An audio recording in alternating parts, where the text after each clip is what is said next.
ముఖ్యమంత్రి విజయ్ సారథ్యంలో తమిళనాడులో టీవీకే అధికారంలోకి వచ్చిన అనంతరం ఢిల్లీ స్థాయిలో అనూహ్య పరిణామాలు చోటు చేసుకుంటున్నాయి. ఏఐఏడీఎంకేతో పొత్తు పెట్టుకుని అధికారంలోకి వస్తామని ఆశపడ్డ బీజేపీకి విజయ్ రూపంలో తీవ్ర భంగపాటు ఎదురైంది. అటు డీఎంకేకు కాకుండా అందలాన్ని చేజిక్కించుకున్నారు విజయ్. రాజకీయాల్లో అరంగేట్రం చేసిన అతి కొద్ది రోజుల్లోనే ఏకంగా తమిళనాడు వంటి అతిపెద్ద రాష్ట్రానికి ముఖ్యమంత్రి అయ్యారు. ఈ పరిణామం బీజేపీకి మింగుడు పడట్లేదు. 3 దఫాలుగా కేంద్రంలో అధికారంలో ఉంటూ బలమైన ద్రవిడ పార్టీ అన్నాడీఎంకే పొత్తు పెట్టుకుని కూడా కనీస సీట్లను గెలుచుకోలేకపోవడాన్ని అత్యంత అవమానకరంగా భావిస్తోంది. తనకు అలవాటైన రీతిలో విజయ్ ప్రభుత్వానికి కంటి మీద కునుకు లేకుండా చేయాలనే బేసిక్ ఫార్ములాను అనుసరించాలనే నిశ్చిత అభిప్రాయానికి వచ్చింది. పశ్చిమ బెంగాల్ మాదిరి రాజకీయాలకు తెరతీసే అవకాశాలను పరిశీలిస్తున్నట్టు సమాచారం. ఈ క్రమంలో తమకు ముందు నుంచి అనుకూలంగా ఉంటూ వస్తోన్న south Indian super star Rajinikanth ను ప్రయోగించాలని బీజేపీ భావిస్తోంది అనే ప్రచారం జరుగుతోంది.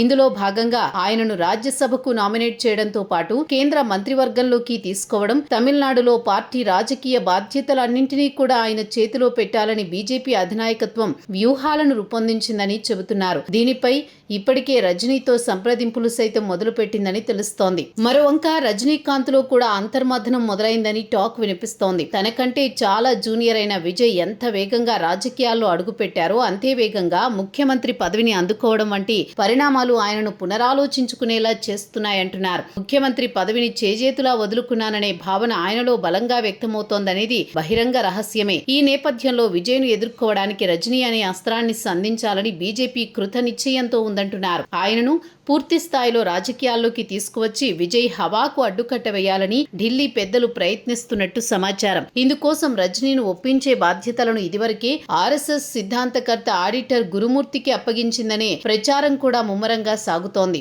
ఇదిలా ఉండగా కేంద్ర మంత్రి పదవిపై రజనీకు పెద్దగా ఆశ లేదని, రాజ్యాంగబద్ధ పదవి కోసం ఆయన తనవంతు బేరసారాలు మొదలు పెట్టారని అంటున్నారు. తనకు ఇస్తే ఉపరాష్ట్రపతి లేదా రాష్ట్రపతి పదవి ఇవ్వాలని, కేంద్ర మంత్రి పదవిని అంగీకరించే ప్రసక్తే లేదని ఆయన సన్నిహిత చర్చల్లో స్పష్టం చేసినట్టు సమాచారం. వచ్చే జూన్ నాటికి ద్రౌపది ముర్ము పదవీకాలం పూర్తి కానుండడంతో దేశ అత్యున్నత రాష్ట్రపతి పదవిని దక్కించుకోవాలనే ఆలోచనలో రజనీ ఉన్నట్లు తెలుస్తోంది.